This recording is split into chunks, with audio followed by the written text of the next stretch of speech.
बिस्मिल्लाहिर्रहमानिर्रहीम। अस्सलाम वालेकुम। इंसाफ न्यूज़ रूम में खुश आमदीद। मैं हूं डॉक्टर मोहम्मद फ़ारूक।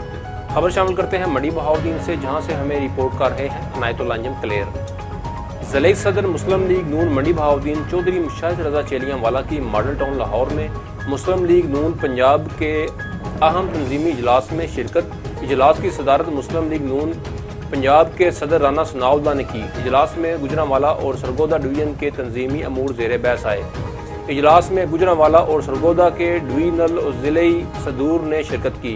मंडी बहाउद्दीन से ज़िलेई सदर चौधरी मुशाहिद रज़ा चेलियांवाला खसूसी तौर पर शरीक हुए, जबकि deputy secretary general Pakistan Ataullah Tarar, secretary इत्तलात information Punjab Uzma Zahid Bukhari, MNA Chaudhry Abid Raza Kotla, MPA Taufiq Butt, Rana Muhammad Arshad, Shah Nawaz Ranjha, Nawabzada Tahirul मुल्क, चौधरी खुरम मुश्ताक, चौधरी समीउल्लाह, हाजी नासर और मियाँ ज़ीशान रफ़ीक ने भी शिरकत की।